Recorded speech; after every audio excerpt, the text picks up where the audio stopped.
네, 안녕하세요. 도시재생국장 임블레입니다. 다시 인사드리겠습니다. 우리 십구역 우리 주민 여러분 반갑고요. 그리고 늦은 시간에 참석해 주셔서 정말 감사드립니다. 아울러서 오늘 의회에서 관심 가져주시고 우리 이시훈 위원장님, 그리고 오늘 강의를 해주실 김진수 교수님, 그리고 백준 대표님께도 감사의 말씀드리겠습니다.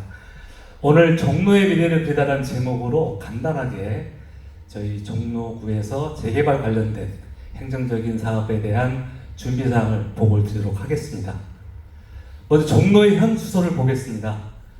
종로는 주거지 비율이 62%에 달하고요. 상업지역이 28%에 대한 건축물로 구성이 되어 있습니다. 주거지역의 62%에 해당되는 이 건축물의 현황을 보면 69%가 30년 된 건물입니다. 25개 구청이 있는데요. 거기서 가장 높은 비율입니다. 이유가 있습니다. 여러 가지 제도적, 물리적인 한계가 있었습니다. 종로는 아시다시피 고도지구와 경관지구, 평창지구, 인왕지구, 그리고 성북지구는 저희 해화동에 해당됩니다. 이런 물리적인 한계가 있어서 여태까지 개발이 안 된 상황이 있었고요. 또 하나는 이 건축 기준이 강화됐습니다.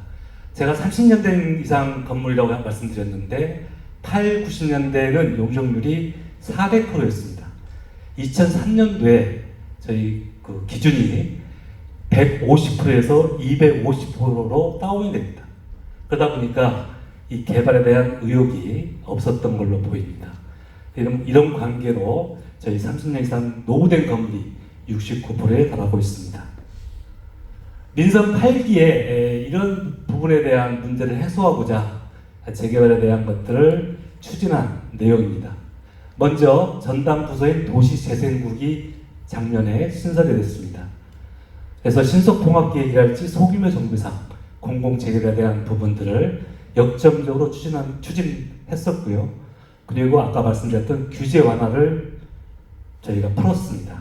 고도지구는 20m에서 23m, 정비시에는 45m까지, 그리고 자연경관지구는 30%에서 건폐율을 40%, 그리고 적용 면적은 20% 이하, 높이는 3층 이하 12m에서 4층 이하의 16m로 저희가 규제 완화를 했습니다. 성역하지는 않습니다만 이 부분도 우리 시구의원 그리고 종로구청 이 부분도 쉽지 않았습니다. 2023년도에는 불가 판정을 받았는데 저희가 작년에 시장님과의 면담을 통하고 청장님께서 노력한 결과 규제 완화를 이룩했고요. 그래서 지금 보시면 민선 8기 이전에는 주택 재개발 사업이 1개소였습니다. 그리고 전체적으로 13개소였는데 민선 8기 들어와서 현재는 지금 주택 재개발이 7개소, 창신 우리 전 19역까지 포함해서 지금 10개소로 늘어났고요. 도시정비역 18개소, 그다음에 소규모 공공재개발해서 현재는 31개소가 고시 내지는 입안 단계에 있다. 그래서 여러 가지 우리 노력의 결과로 이루어진 성과다. 이렇게 말씀드리고 싶습니다.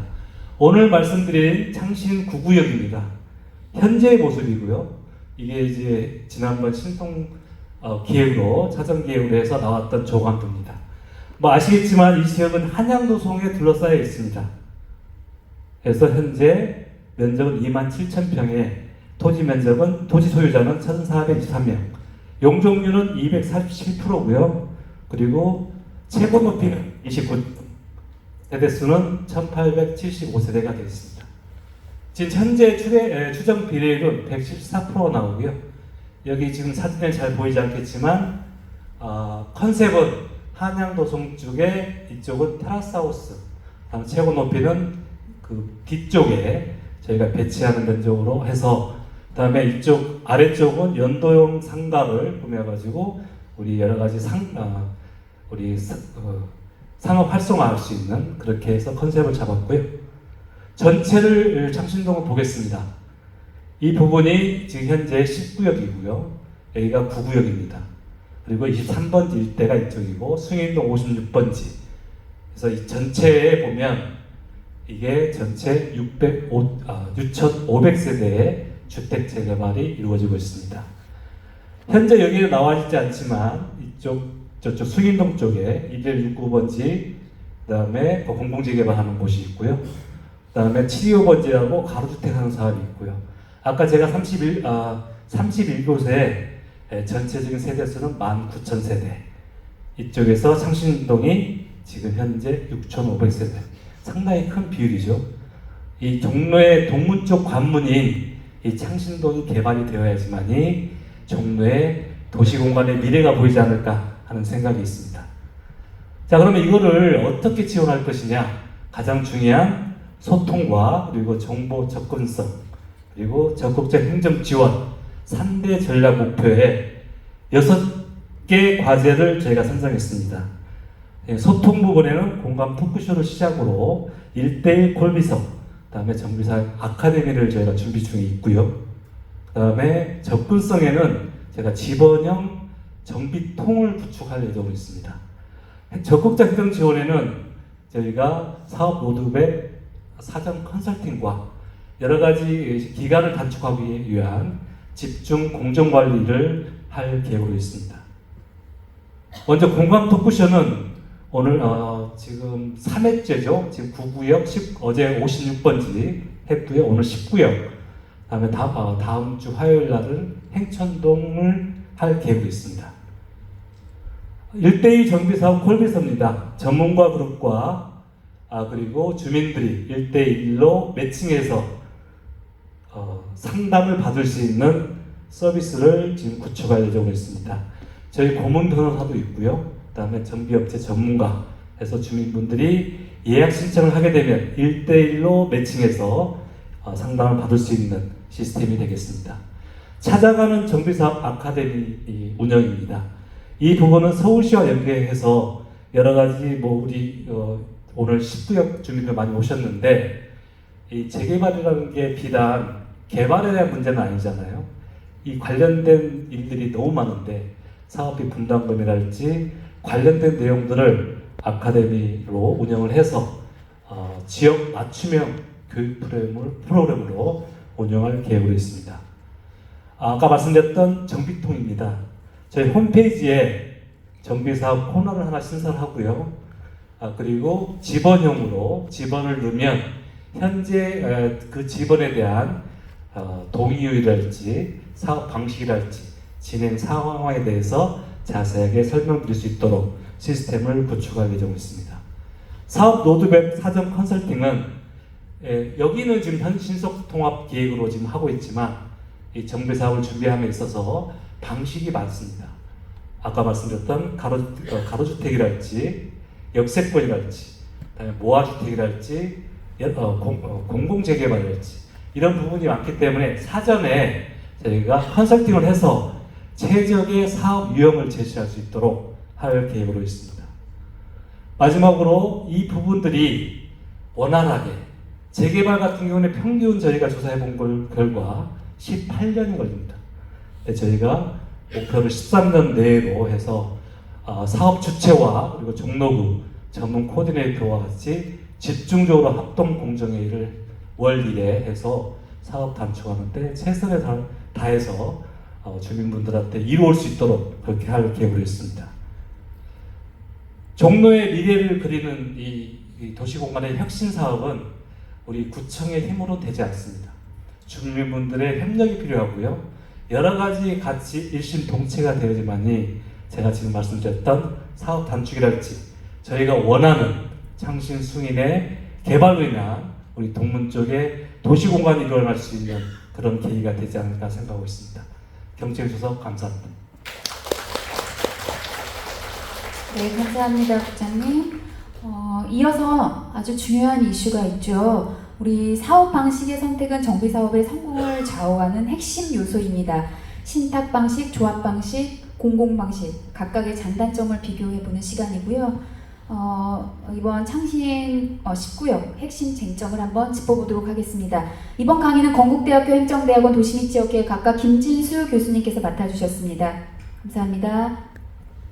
네, 김진수 교수님은 도시및 주거환경정비법, 이른바 도정법 초안 마련에 직접 참여하시고 국가와 시도, 자치구의 도시계획 자문위원으로 활동하신 국내 최고의 재개발 전문가이십니다. 여러분 큰 박수로 교수님 맞이해 주시기 바랍니다. 예, 여러분 반갑습니다. 인사드리겠습니다. 방금 사회자로부터 소개받았습니다. 저는 현재 건국대학교 행정대학원의 도시 및 지역계획학과, 도시계획 석사를 길러내는 학과, 그리고 일반대학원의 도시재생학과가 있습니다. 물론 제가 두 학과를 전부 다 설립했고, 제가 이제 계속 학과장을 하다가 이제 지난 학기 후배한테 물려줬는데요. 일반대학원에서는 이제 도시재생학 석사 박사, 그리고 도시계획 박사. 물론 이제 공학 쪽은 이제 건축 그 베이스는 이제 도시공학인데요. 거기 석박사 이렇게. 우리 또 오늘 자원봉사하는 또 제자도 와 있네요. 예, 지금 박사 하고 있는데 어쨌든 여러분 오늘 이렇게 뵙게 돼서 너무 반갑고요. 저는 이제 소개해드린 대로 재개발, 재건축, 물론 주거환경 개선 사업 이건 공공사업인데 도시 저속 서민들의 이제 주거환경을 개선하는 이제 그런 부분까지 포함해서 세 가지 사업이 있죠.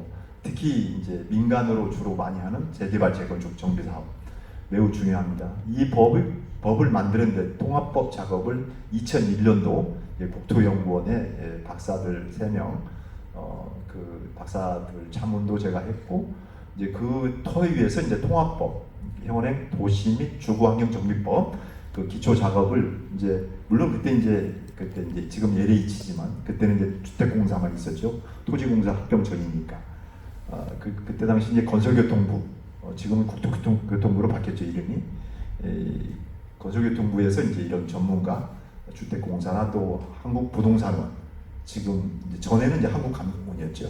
그 전문가 그리고 이제 변호사, 이제 건설교통부에 이제 변호사를 이제 그 공무원으로 뽑잖아요. 그 포함해서 이렇게 이제 그 기초 작업반, 법 제정 작업반에 활동했는데 주로 제가 많은 역할을 했습니다. 그래서 그때 예를 들면 건설교통부의 유권해석 한다든가 이럴 때 또 제가 써주기도 하고 어쨌든 여러분 추진위 설립 인가, 조합 설립 동의서 이런 거 초안, 표준 정관 거의 제가 만들어서 다 해서 지금도 이제 어쨌든 정부에 따라서 주택 공급을 빨리 하려면 결국은 이제 도심에서 주택 공급은 재개발, 재건축밖에 없거든요. 그래서 때로는 주택 시장이 핫하면 규제했다가 또 빨리 이제 공급을 해야 되면 또 완화하는 이런 일들을 계속 해왔죠 정부마다. 어쨌든 그럴 때마다 국회에서 이제 제가 법 개정에 대한 때로는 주제 발표도 하고 또 자문도 하고 국회의원들, 정부도 마찬가지고 그 일을 해왔습니다. 그런 인연으로 제가 여러분 오늘 이렇게 또 우리 종로구청장님, 정문호구청장님 개인적으로 이제 자문도 해드리고 하고 있어서 매우 여러분들이 지금 중요한 시기입니다. 이미 신통으로 정비 계획이 수립돼서 구역 지정 지금 단계에 있지 않습니까? 지금 이제 구역 지정 지금 여기가 공람이 지금 어떻게 끝났나요? 제가 절차를 잠깐 우리 아까 위원장님 오셨던데 네. 예, 어떻게 됐어요, 공람? 하고 있는 중입니다. 공람 중인가요? 네. 예, 맞습니다. 공람이 끝나면 아마 결정고시가 서울시장으로부터 결정고시가 될 것이고, 그러면 구역고시가 되면 이제 여러분 이제 사업을 본격적으로 신탁 방식으로 할 것이냐, 아니면 조합 방식으로 할 것이냐에 따라서 여러분 이제 사업 시행자를 정하는 겁니다. 이제 그런 절차에 대해서 자세히 설명드리겠습니다. 제가 아마 20분 정도 할 텐데요. 가능하면 좀 하여튼 최대한 빨리 끝내도록 하겠습니다. 그런 전반적인 절차와 그런 시행 방식, 공공 방식은 여러분 50% 이상의 동의로 구청장이 직접 좀 해줘. 물론 이제 직접 안 하니까 되게 LH나 SH를 통해서 할 수 있죠. 과반수상 동의 있으면 됩니다. 그 이후에 이제 공공 방식, 이제 조합 방식이나 신탁 방식은 토지등 소유자의 75%, 동의한 사람 75%의 면적도 50% 이상이 되면 됩니다. 면적도 50% 이상이 돼야 돼요. 그러니까 누구 하나 이웃과 갈등하고 싸우면 안 됩니다. 사업 안 됩니다. 진짜 그야말로 솔로몬의 지혜가 필요하죠. 성경이 나오는 정말 자기 아이를 낳은 여인은 솔로몬이 서로 자기 아이라고 싸우니까 자 그러면 내가 나눠줄게 하고 칼로 반을 잘라서 나눠주겠다는 거 아니에요? 그러니까 진짜 엄마는 아니야 내 아이라고 저 여인 아이라고 그렇게 한 거 그게 아마 솔로몬의 지혜로 제가 알고 있습니다. 그렇죠?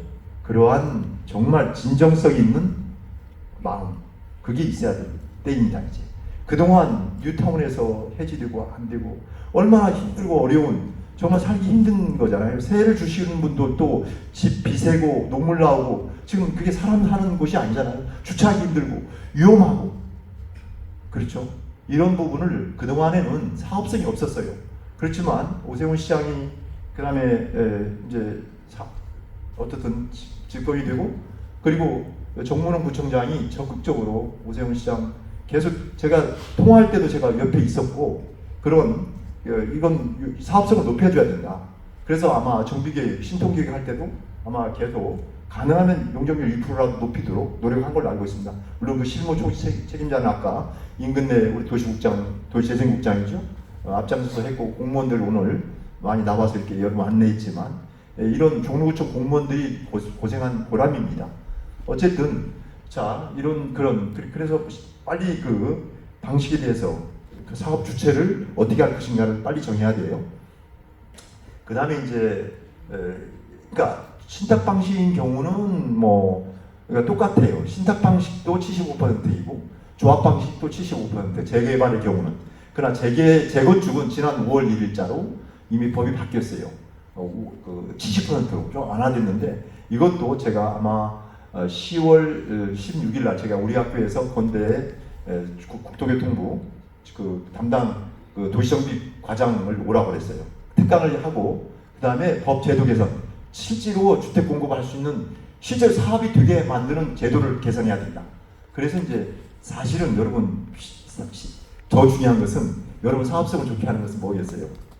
사실은 임대주택 건설 비용을 높여줘야 됩니다. 조성원가를 해줘야 돼요. 저는 제 주장은. 그러나 여러분들 거의 임대주택 매입가가 국토교통부 장관이 고시한 고시가격인데 아마 실제 조성원가의 50%도 안 됩니다, 여러분. 그러니까 이것을 좀 임대주택 가격을 좀 매입 가격을 높여줘야 되거든요. 여러분 같은 경우는.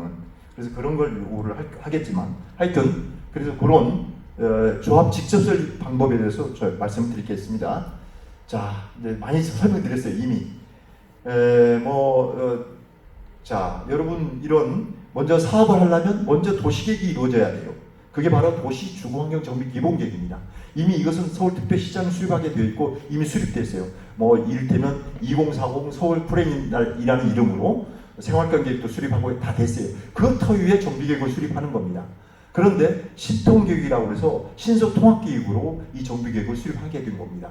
그것은 이제 종로구청에서 요청이 있어가지고 그렇게 한 거죠. 따라서 여러분 이런 기본계획이나 정비계획은 수립이 다 됐어요. 그래서 이미 공람하고 있는 거예요, 여러분. 이미 이 공람, 주민 공람 30일 이상 하도록 돼 있고 현재 이 공람 하도록 지금 하고 있습니다. 그리고 이제 공람이 끝나면 이제 서울시가 최종 결정 고시할 겁니다. 자, 이렇게 됐다 하더라도 제가 두 가지만 말씀드리겠습니다. 이렇게 한번 정비구역이 고시되면 여러분 옛날에 뉴타운도 해지됐죠. 정비구역이 고시되면 행위제한이 들어가기 때문에 여러분 주택에 대해서 징계촉을 할 수 없습니다. 사유재산권을 침해하고 있는 거죠. 사업을 위해서. 그렇죠.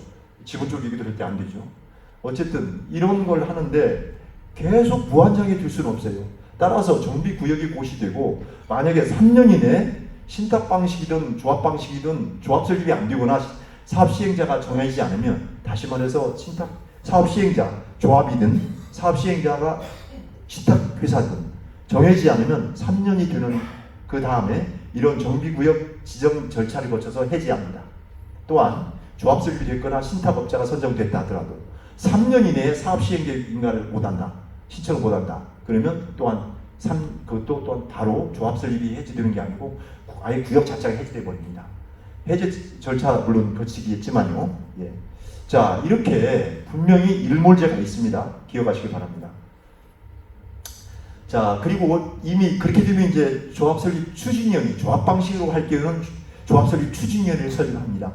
아마 제가 볼 때는 구청에서 구역고시가 되면 아마 신탁 방식으로 거민 동의서 75% 받은 경우는 이제 바로 그냥 사업 시행자가 신탁의사가 되는 거예요. 예, 그렇게 되겠고, 만약에 조합 방식을 원하는 분들이 계신다면 아마 50% 이상의 동의로 조합 직접 설립에 대한 서울시의 요청을 해달라고 요청하면 구청에서는 아마 분명히 서울시의 50% 이상의 주민들이 조합 방식을 원하기 때문에 시비 빨리 따라서 조합 직접 설립을 위한 공공 지원을 해달라고 요구할 것이고, 그러면 최소한 서울시에서 50% 시비와 구의 50% 구비를 정해서 여러분 조합 직접 설립을 지원하게 될 겁니다. 정비사업 전문 관리업자를 선정해서 설명도 드리고 또 동의서 이렇게 작업, 그렇게 주민협의체 구성도 할 거예요. 주민협의체 부위원장을 설출할 겁니다. 여기 마침 여러분 이웃 가까운 창신 23구역 이길룡 위원장님도 오셨네요. 예, 실제로 여기는 주민협의체, 그러니까 조합 직접 설립을 가고 있습니다. 그래서 지금 마침 또 제가 거기 위원장입니다. 이렇게 구청장이 이렇게 저처럼 교수나 아니면 변호사 이런 분들 전문가를 직접 설립 주민협의체 위원장으로 선임을 해서 모든 과정을 관리하게 하고 깨끗하고 투명하게, 그리고 전문가를, 그러니까 사업을 잘 알아야죠. 잘 모르는 분들이 막 자기 주장만 합니다. 거기에 또 어떤 업체까지 개입해서 잘 몰라요. 모르면서 떠들기만 해요. 자기 유리한 대로 잘못된 것을 수정할 수 있는 그런 전문가를 파견해서 정리해주는, 예, 이런 것이 이제 바로 주민협의체입니다. 그래서 거기서 모든 걸 위원회에서 결정하는데 어쨌든 그런 것가 있습니다. 자, 추진이 따라서 조합 설립할 경우는 이제 그런, 그러니까 공공 지원자를 선정해서 추진위부터 설립할 것인가 아니면 직접 설립할 건가를 결정하는데, 하여튼 그런 내용이 있다. 예. 자, 중요한 것은 조합 설립 동의서가 중요한데요. 여러분, 이것은 재개발이나 재건축이나 가장 중요한 게 핵심적인 사항이 조합 설립 동의서. 이것은 국토교통부가 이미 고시한 별지로서 이미 동의서가 있어요. 이거는 뭐 아예 대법원 판례도 전혀 문제가 없는 그런 판결을 받은 그 동의서이기 때문에 문제가 없습니다. 그 내용은 첫째, 재개발할 때 전체 설계 개요. 그리고 구 건물을 철거하고 신 건물 이제 새롭게 그런 정비 사업을 하는 총 모든 정비 사업 비용의 전체 총액, 그리고 이러한 비용을 어떻게 분담시킬 것이냐. 세 번째는 분담사항, 그리고 신축 구분소유권 규소에 관한 사항. 이 네 가지를 정하도록 되어 있습니다. 이건 제가 처음에 20년 전에 이거 만들 때 초안을 만들었기 때문에 기억도 당연히 지금 생생하게 나는데요. 그런 내용으로 지금 동의서가 작성되어 있고, 이렇게 그런 조합 설립 동의서의 그런 형식적인 내용적 동의와 형식적인 75% 동의, 그게 있어야 된다. 또 어때요? 동의한 사람들의 면적을 다 대했을 때 뭐가 돼야 된다? 과반수 이상이 돼야 된다. 따라서 어떤 이웃하고도 척지고 살면 안 된다. 내 사업을 위해서는. 예, 그 얘기를 다시 강조해드리고 싶습니다. 자, 이렇게 조합 설립이 되게 되면 이제 그러니까 조합 방식일 때는 그런 거고, 신탁 방식은 어떻게 돼요? 신탁업자가 선정이 돼서 바로 사업 시행 계획을 준비하게 되는 겁니다. 조합 방식인 경우는 조합이 이제 어떻게 해요? 시공사를 선정해서 이제 조합 설립이 되면 시공 선정합니다. 그렇게 해서 시공사와 함께 여러 가지 본설계도 하고 설계업자도 물론 선정하고, 물론 정비사업 전문관리업자를 선정해서 행정 업무를 관장하게 하지요. 네, 그런 업체들을 다 선정해요. 조합 설립이 되면 추진위 설립을 하게 되면 추진위에서 정비사업 전문관리업자나 설계사를 선정할 수 있도록 하고 있습니다. 그러나 이것은 나중에 조합 설립이 되면 다시 조합 설립 추진위원회의 업무가 포괄승계하도록 되어 있지만, 이게 이와 같이 정비사업 전문관리업자나 설계업자는 다시 조합에서 그 승인받도록 되어 있어요. 그러니까 어쨌든 다시 새롭게 선정하는 거랑 같은 거죠. 포괄승계 안 됩니다. 예. 어쨌든 그러한 사업 시행인가 계획을 수립해서 건축 심의나 각종 교통 영향 평가, 환경, 재해, 여러분들은 면적이 크기 때문에 아마 재해 영향평가까지 해야 될 거예요. 이런 각종 영향 평가 이런 걸 해서 건축 심의 해가지고, 특히 여러분 한양 도성이 있기 때문에 또 문화재 심의 이런까지 해서 이제는 신통 기획입니다. 그러면 신속 통합이기 때문에 통합 심의를 할 겁니다. 좀 단축이 될 겁니다. 예.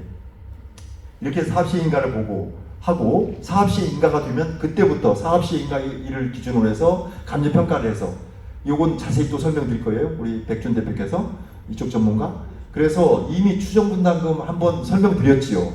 종전자산 평가. 근데 사실 탁상감정 했지요.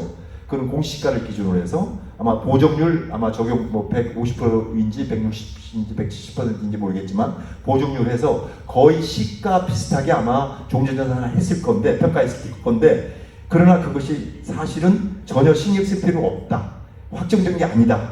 그냥 임시적으로 한번 사업성이 있는지 사업을 할 수 있는지 여부를 추정해 볼 수 있는 추정치입니다. 그걸 하기 위해서 한 거예요. 그러니까 그거는 전혀 신경 쓸 필요 없다. 나중에 사업 시행 인가 이후에 이제 직접 이제 그야말로 정말 중요한 감정평가업자 2개 선정해서 실제로 그때 평가한다.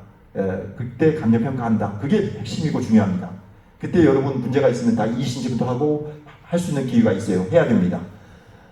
그리고 이제 종저자산평가와 그 다음 종후자산평가 그렇게 해서 관리처분을 안 할 수 있게 돼요. 이때 이제 비례율이라는 것이 나오고 지금 그 추정치 비례율 좀 나왔죠. 이거는 이제 임시적으로 사업성이 있나를 검토해보기 위한 그야말로 추정치입니다. 그렇지만 실제로 관리처분할 때는 이제는 여러분들 분담상을 정하는 거예요. 매우 중요합니다. 분담상. 따라서 이때 비례율이 물론 그때도 확정은 안 되는 거겠지만 언제? 왜 확정이 안 될까요? 관리처분할 때. 왜냐하면 여러분 청산 때까지 변화가 될 수 있어요. 사업이 여러분 지연이 되면 그만큼 또 여러 가지 문제들 때문에 공사비가 또 인상이 되면 그럼 사업 지연에 따른 금융비용도 추가되겠지요? 공사비 또 추가되죠? 이렇게 되면 당연히 여러분 어떻게 돼요? 관리처분 변경해야 됩니다. 그럼 비례율도 바뀌어지겠죠. 그거는 나중에 과연 이런 분담이 추가 부담이 안 되는 방법에 대해서 또 전문가 우리 변선명 변호사께서 또 그동안 소송을 통해서 알고 있는 내용도 말씀드리겠지만 그렇게 그러나 관리처분할 때는 거의 95% 이상이 확정되는 거예요. 그걸 통해서 조합원 분양 새로운 아파트에 대해서 정산하는 것이죠. 그렇죠? 그건 자세히 또 설명드릴 겁니다. 자, 관리처분은 그래서 종전자산 평가이지만 종후자산 평가를 해야 될 거 아니에요. 왜냐하면 내가 분양받을 아파트가 과연 얼마인지 그리고 동호수별로 이게 정확한 가격이 틀릴 수가 있거든요. 그 옛날에는 그야말로 복골복 요양집 받으면 그야말로 횡재 이게 아니에요. 지금은 어떤 동호를 받아도 그냥 물론 희망하는 데 받으면 좋지만 그렇지 않아도 좀 분양가를 적게 내니까 그렇게 과학적으로 합니다. 예를 들어서 여러분 퀴즈 하나 냈겠습니다. 자, 좋습니다. 어떻게 하냐면 종후자산이라고 그래요. 이거는 이제 도면으로 이제 아파트 여러분 분담금을 정하기 위해서 여러분 일반 분양가라든가 조합원 분양가를 정하기 위해서 이렇게 하는데 자 우선 일조권이 중요하다고 생각하죠. 일조권.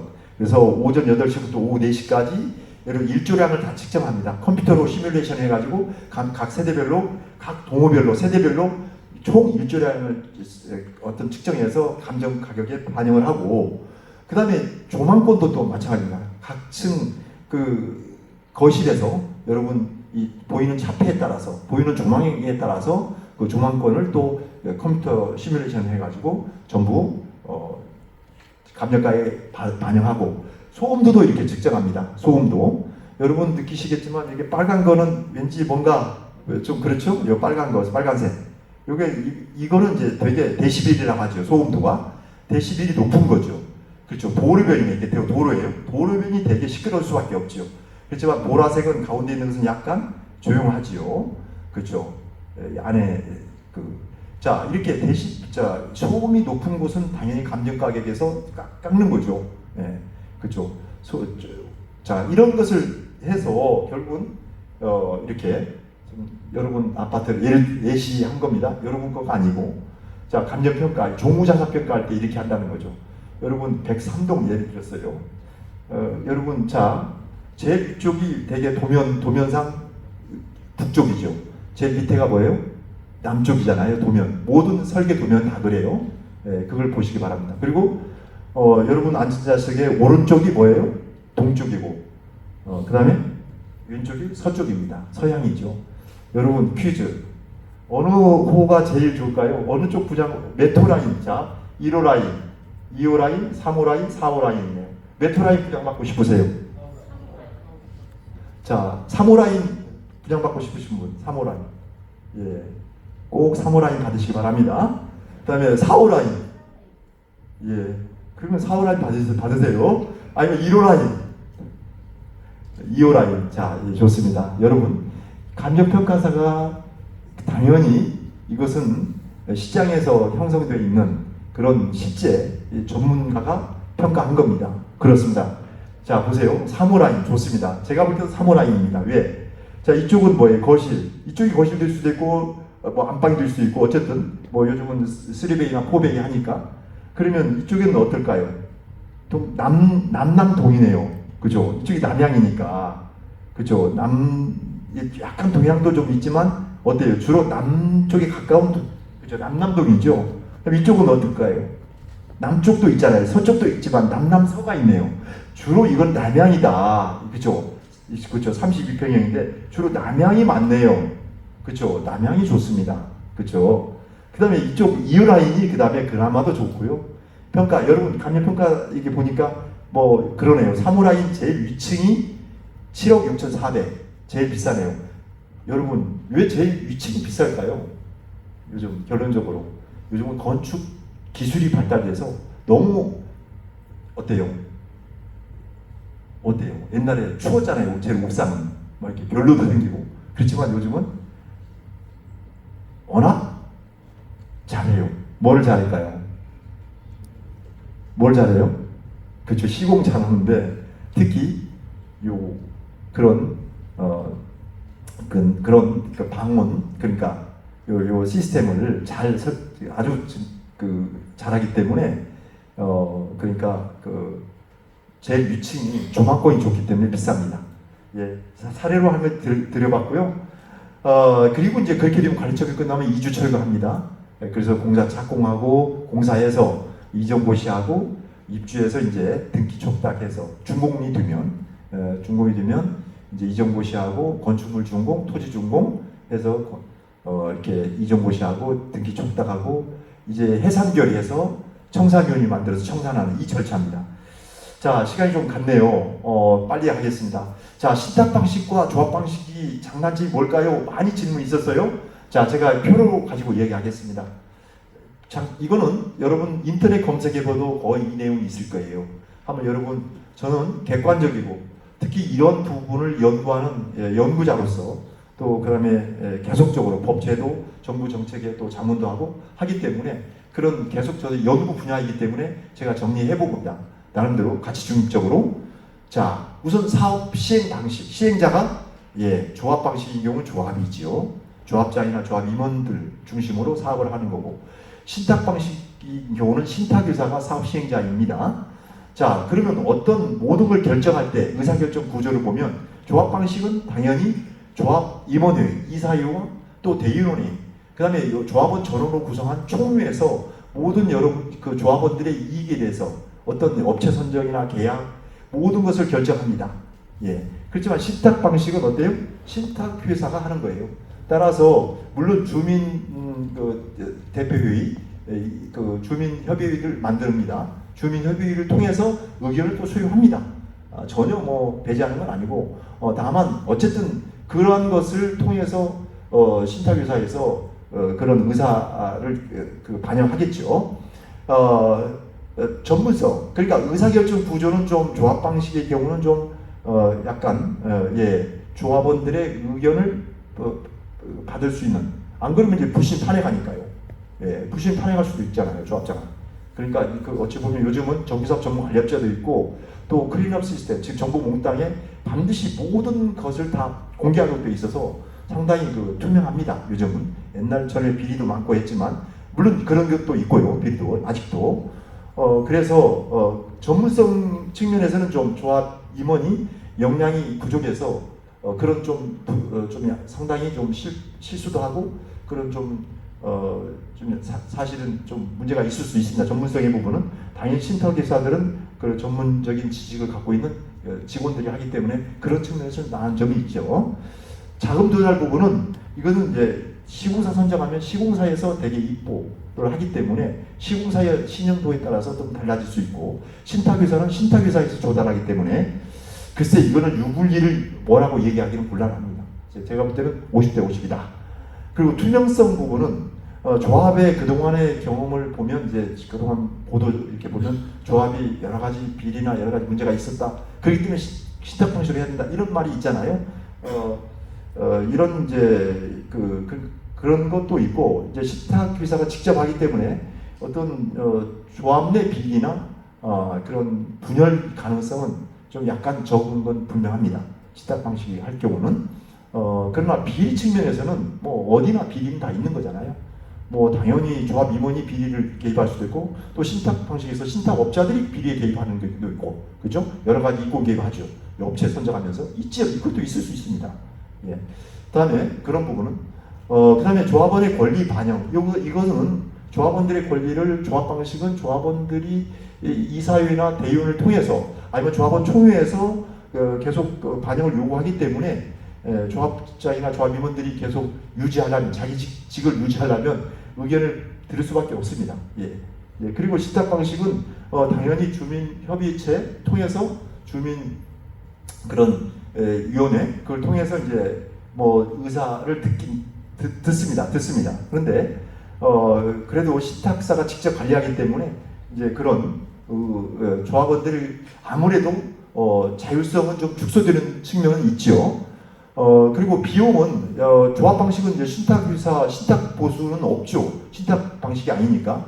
그렇지만 신탁회사는 신탁 보수가 약 1에서 3% 심지어 사업지마다 틀리고 신탁 계약서마다 틀려요. 신탁을 어떻게 계약하느냐에 따라서 뭐 1% 이하 0.몇 %일 수도 있습니다.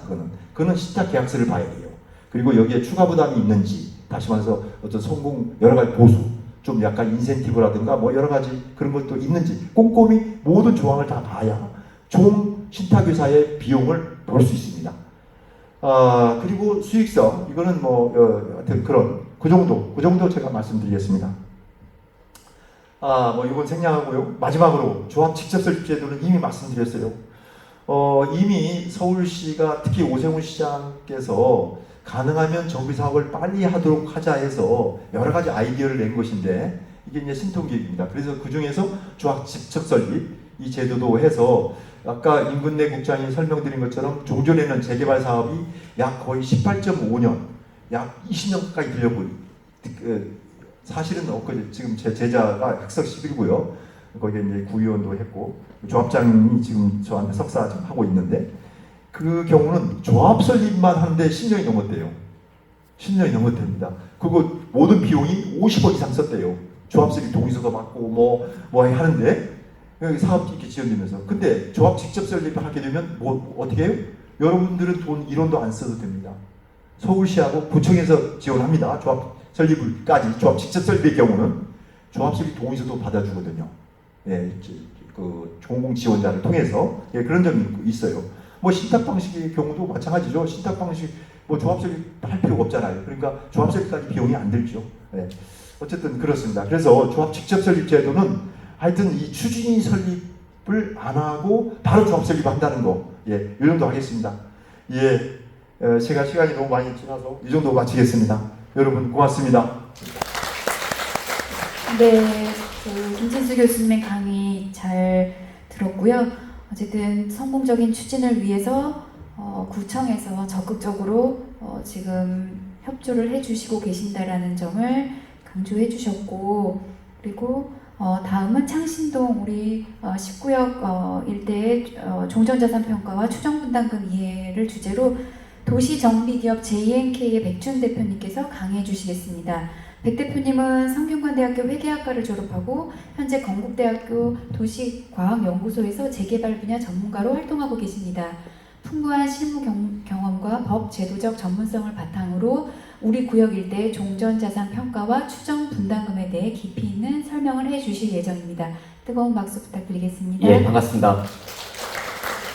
예, 제가 주어진 시간이 딱 10분입니다. 그래서 상당히 빠르게 진행하도록 하겠습니다. 예, 저는 현재 JNK 도시정비 대표이면서 한국부동산원에서 관리처분 타당성 검증, 공사의 분쟁 전문가 파견, 모니터링 3개 부문 자문위원을 맡고 있고 몇 군데 공사와 자치구의 자문위원을 맡고 있습니다. 예, 추정 분담금에 대해서 말씀드리겠습니다. 우리가 정비 사업을 진행하면서 추정 분담금은 총 4번에 걸쳐서 나오게 됩니다. 이미 여러분들이 한 번 했었죠. 정비계획 수립을 위해서. 그래서 여기 보시다시피 정비계획 수립했을 때 1차로 추정 분담금 산정했습니다. 정비계획 수립할 때 용적률, 충고, 토지 이용계획, 계약진 세대수를 이런 식으로 쭉 발표했을 겁니다. 그리고 작은 글자로 비례율, 추정비율 114%로 발표가 됐었을 것입니다. 그럼 여기서 끝이 아니고 이제 두 번째로 구역지정 되고 나서 조합 설립인가 혹은 시행자 지정했을 때 또 이 동의서는 이 조합서 이동에서 신탁 동의서에 각종 비용들이 들어가야 됩니다. 그리고 추정 분담금이 또 발표가 되게 됩니다. 사업이 진행되면서 좀 더 가시화될수록 좀 더 구체화되는, 그리고 매 단계마다 일정 시기가 다르기 때문에 사업비도 다르고 분양가도 다릅니다. 거기에 맞춰서 계략적인 금액이 나오게 됩니다. 이게 끝나고 시공자 선정하고 사업 시행계획 수립할 때에도 총회 전에 3차 추정 분담이 나오게 됩니다. 이 시점 좀 더 구체화되겠죠. 이미 사업 시행계획을 건축 시기가 딱 통과된 시점이니까 개요도 거의 나오고 공사비도 거의 나왔기 때문에 더 구체화된 내용으로 나가게 됩니다. 사업 시행가 받으면 조합원 분양 신청할 때 그때 4차 추정 분담이 나갑니다. 이때는 사업 시행가를 기준으로 한 종전자산 평가도 같이 이런 식으로 통보가 갑니다. 토지, 건물 각각 얼마. 그래서 이것은 감정평가액이죠. 통보되면서 감정평가액을 내놓고 계략적인 4차 부담금이 나오게 됩니다. 그것에 근거해서 조합원 관리처 인가를 받게 되면 조합원 분양 신청서도 받게 됩니다. 그래서 이 관리처분 총회를 수립했을 때는 이렇게 각 호별로 아까 김지수 교수님 말한 것처럼 각 호별로 종업가액을 정해놓고 조합원들이 분양 신청 결과에 따라서 요것만 신청하는 걸로 좋은 쪽만 몰아서 해놓고 나머지 일반 분양하는 것으로 정하게 됩니다. 그래서 일반 분양가는 조합이 정합니다. 조합원이 정하죠. 만약에 시행자가 신탁이라는 신탁사와 시공자 협의하고 조합방 시장은 조합과 시공자 협의해서 미분양 안 될 만큼 최대한 비싸게 분양가를 정합니다. 그렇게 해서 이때는 계략적인 추정 분담이 아니라 관리처분 때는 사실상 가확정된 가정상금을 정해서 통보하게 됩니다. 그리고 2주 철거 착공되면 일반 분양하고요. 분양가에 따라서도 분양 수입이 이 관리처분에서 일정 시기 지나다 보니까 분양 수입이 달라질 수 있습니다. 경기가 좋으면 더 오를 수 있고 나쁘면 떨어질 수 있습니다. 그걸 반영해서 준공전에 다시 관리처분 변경하게 됩니다. 그래서 이 시점 조합원 분양 때는 이렇게 이제 최종 내 분양 동호수까지 동시서 가게 됩니다. 결과적으로 추정 분담금은 4번이고요. 그리고 실제 관리처분 산정 방법 추정 분담금은 좀 다른데 비율 산정할 때 조합원 일반 임대상가 분양 수입 다 정하고 총사업비 다 정하고 종전가액 다 정해서 비율을 정합니다. 내 분담금은 내가 들어갈 아파트에서 감정가 곱하기 비율한 금액 권리가액을 빼서 계산합니다. 그래서 종전가와 분양가는 감정가로 결정하고 일반 분양가는 아까 말씀드린 것처럼 미분양 안 될 만큼 최대한 자체로 결정해서 하게 됩니다. 따라서 사업성을 높이려면 분양 수입이 당연히 높아야 되고 사업비가 낮아야 됩니다. 추정 분담금은 약간 다른 것이 실제 감정평가 안 했기 때문에 총 사업비는 주변에 관리 처분된 사례 그리고 분양 수익도 각 동호수가 나올 수 없기 때문에 계략적으로 주변 시세 반영해서 계략적으로 단일 평일 때는 34평이 얼마 이런 식으로 잡게 됩니다. 상당히 포괄적이죠. 그 다음 여기도 감정평가를 개별적 안 했기 때문에 공시가액의 보정률 적용해서 하게 됩니다. 현재 상시는 114%로 추정되고 있습니다. 이건 앞으로도 계속 바뀌겠죠. 그래서 현재 잡아놓은 게 보면은 114%는 공사비 800, 그 다음에 일반 분양가 85, 34평짜리 13억 5천으로 잡았습니다. 근데 사실 공사비가 좀 더 오를 수 있겠죠. 만약에 10% 올라서 거의 900 가까이 올랐다. 그러면 10% 올라갑니다. 근데 분양 수입은 상당히 낮게 잡았죠. 우리 제기업 바로 옆에 있는 레미안 같은 경우도 동대문인데 이미 16억, 17억입니다. 그 다음에 창신동 힐스테이트, 우리 동대문에서 대학로 넘어가는 쪽에 한 동짜리 주상복합 아파트도 지금 18억, 19억 합니다. 그거에 비해서 저희 단지가 13억 5천 상당히 저렴하게 잡았습니다. 단 10%만, 15억만 올라가도 설사 공사비가 올라가도 분양가, 일반 분양가 15억으로만 올려도 지금보다 10% 이상 올라갑니다. 따라서 지금 다른 부분은 몰라도 현재 구역지정 시의 추정 분담금은 분명한 사실은 보수적으로 잡았다. 사업성은 충분히 더 개선될 가능성이 상당히 높다는 것을 알 수가 있습니다. 자, 추정분담금 또한 추정 그러니까 대충 잡는 것은 아닌데 그렇지 않다. 반드시 검증위원회 심의를 진행할 때마다 전문가들을 불러서 검증을 하게 됩니다. 그것에 따라서 지나치게 잘못 잡았거나 적게 잡았거나 많이 잡은 부분에 대해서는 조정을 하고 그 통과가 돼야지 인허가 가능합니다. 추정분담 실제 사례인데요. 이게 검증위원회 통과했던 사례들이에요. 23년부터 25년도까지. 지금은 아까 감정평가 안 하다 보니까 공시지가 보정률 적용하는데 싸게 한 데가 140%, 많이 한 데 210% 공시지가 대비해서.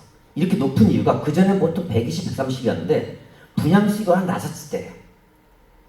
그런데 지금도 보면 가끔 반대하시는 분들이 잘못 이해해가지고 옛날 인터넷 검색 자료 가지고 공시지가밖에 안 나온다 얘기하는데 결코 그렇지 않습니다. 이게 검증위원회 통과된 사례들입니다. 그에 비해서 감정평가는, 실제 감정평가는 개별 공시가는 이 안에 개별 공시가 전혀 보질 않습니다. 임금 표준지의 공시가를 기준으로 해서 개별 요인을 따집니다. 그러니까 위치, 형상, 환경, 이용 상황, 기타. 그래서 위치엔 특히 도로 조건, 지대 조건 다 따지게 됩니다. 그거에서 조정을 하다 보니까 공시가에 비해서 오히려 옆집은, 그러니까 뒷집은 뭐 한 150% 하는데 나는 200% 할 수 있는 거죠. 예. 그런 점에서 실제 감정평가 적용된다. 건물은 구조와 내부 연할 가지고 따지게 됩니다. 그래서 감정평가액은 이미 여러분들의 운명은 정해집니다. 개별적 평가 안 해도 평균치 나오게 돼 있어요. 왜? 분양 수입에서 총 사업비를 빼게 되면 예를 들어 총 분양 수입이 1,000억이고 총 분양 사업비가 500억이면은 이 동네 금액은 해보나 마나 비례를 정하면 총 종전가액은 비례를 100%하면 500억이 나오게 돼 있습니다. 그러면 결과적으로 조합원이 500명이면 한 집당 평균은 1억짜리입니다. 그 얘기는 뭐냐면은 강남 불패인 이유는 똑같은 사업비가 이 종로구와 강남구에서 진행할 때 공사비가 비슷해요. 그러나 분양 수익은 강남은 지금 분양에는 분양가 상한제 적용 안 되면 평당 1억 5천도 받아. 상한제 적용해도 거기는 평당 7천 넘었어요. 결과적으로 7천에서 똑같은 사업비를 뺀 것과 3천에서 똑같은 사업비를 뺀 것은 다를 수밖에 없죠. 그래서 강남 불패입니다. 그 지역은 분양 수익이 종전가 공시가 얼마인 간에 무조건 높게 나오게 돼 있습니다. 사업성에 비례한다. 그래서 지방으로 가면 오히려 공시가보다 못하게 감정가가 나온 단지 구역들이 많습니다. 지방 가면.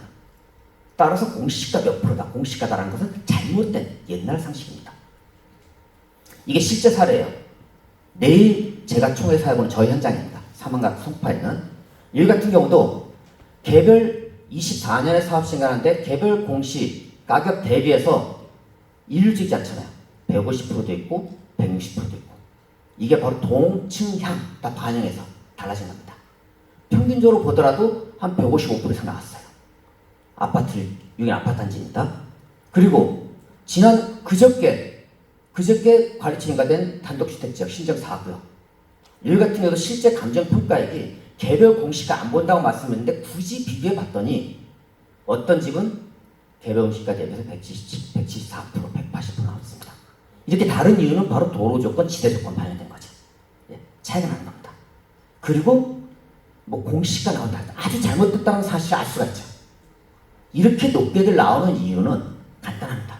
분양 수익이 높기 때문입니다. 예. 그래서 아까 제가 말씀드렸죠. 우리 지역 상당히 분양 수익 낮게 잡아놨습니다. 예. 저는 충분히 그래서 기대치 가실 수 있다라고 말씀드립니다. 또한 관리처분을 받은 후에도 실제 진행되면서 아까 말씀드렸죠. 관리처분 때 잡았던 분양가보다 사업이 굉장히 빨리 진행됐어요. 여기는 1년 7개월 만에 2주 처가 다 끝났습니다. 일반 분양에서 타이밍 좋았고 원래보다 분양가 훨씬 높게 팔았어요. 타이밍 좋아서 비례율이 10% 올랐습니다. 그래서 이 지역의 평균 감정가가 6억짜리였는데 평균 6천만 원씩 더 돌려줬죠. 예, 입주할 때. 예. 여기는 어떻습니까? 비례를 관리처분 때 108%였어요. 예. 2년 2개월 만에 타이밍 되게 나빴어요. 코로나 걸리고 우크라이나 공사비 잔뜩 올랐어요. 비율이 뚝 떨어졌죠. 10% 떨어졌습니다. 예.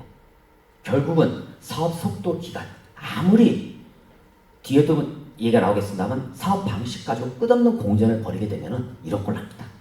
예. 결론은 누가 먼저 75% 받냐 그 받는 거에 대해서는 만약 받았다라고 한다면 예, 저는 그 부분 뒤돌아보서는 안 됩니다. 결정된 부분에 빨리 맞춰나가야 됩니다. 그것이 아니라면 다시 되돌입하게 되면 제가 종로구에선 3번 사례가 있습니다.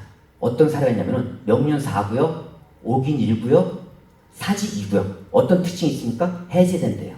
거기에 사용병 검증 업체를 일했습니다. 매몰된 동네 사용 제도를 했는지 얼마나 비참합니까? 저희도 역시 마찬가지로 앞으로 구역 지정 후 3년 내로 사업 시행자 지정 또는 조합설인가 금방 날짜 지나갑니다. 곧 구역 지정 고시될 예정인데 빠르게 결정해서 빠르게 선택을 해야 된다. 자, 그 다음에 1+1 가능하다. 각각 안 된다라고 동네에 뿌려진 걸 봤어요.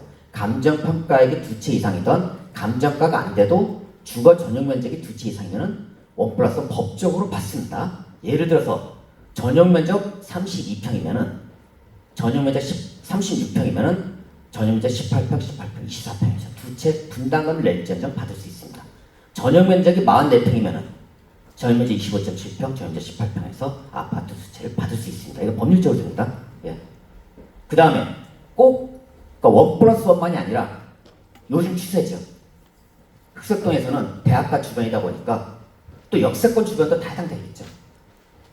부부임대입니다. 등기는 하나인데 현관 2개로 하는 단지가 상당히 많습니다. 결과적으로 큰 집 가진 사람들은 1+1도 받고 아까 제가 말씀드렸어요. 전용 면적 36평이면 아파트 2채 한다고 했습니다. 근데 나머지 한 채조차도 1+1이 아니라 등기 하나지만 현관 2개짜리 설계를 하게 되면은 사실상 1+2 효과를 놓을 수가 있습니다. 그런 점에서 이 설계는 앞으로 구역지정 되고 이제 설계를 뽑아서 희망 조사해서 반영 충분히 가능하다라고 말씀드립니다. 정비 사업은 특히 이제 시국이 많이 어려우면서 제도가 계속 개선돼서 완화로 가고 있습니다. 충분한 검증도 해주고 공사비 계약 사용 컨설팅, 공사비 검증도 하고 관리점 타당성 검증도 하고 조합 운영 잘못됐는데 실태점검도 하고 분쟁 있는 지역 전문가 파견도 합니다. 그러나 이렇게 아무리 어떠한 제도도 내부의 동력을 갖지 못한다면 절대 사업성을 만들 수는 없습니다. 이 자체로. 결국은 내부 동력이죠. 예. 제가 일을 했던 성북구의 장이 1구역 똑같이 2003년도에 시작해서 6년 전에 입주 끝냈습니다. 그런가 하면 계속 해지되고 싸움질 하다가 한 달 전에 제가 새로 이제 시작한 동네 선정이 됐습니다. 장일타운에서 6년 전에 입주한 데가 있는데 예. 내부의 동력을 갖지 못한다면 이 사업은 있으면 안 합니다. 아울러 항상 불신이 나온 게 업체 협약 문제죠. 업체 계약 문제입니다. 항상 투명한 계약. 그 다음에 민관 거버넌스입니다. 민과 관이 얼마만큼 손을 잡고 나가나죠. 계속 관과 갈등이 일으켜서 사업 못 간다지 서울에 많이 있으나 뉴스도 최근에 나오고 있어요. 예. 지금처럼 종로구에서 이렇게 풀어주고 가고자 했을 때는 어떤 방식이든 빠르게 물을 뿌려줄 때 배를 띄우는 그러한 노력들을 이 장시 19역 주민들이 선택하시기를 간곡히 호소드리면서 제 발제를 마치겠습니다. 고맙습니다.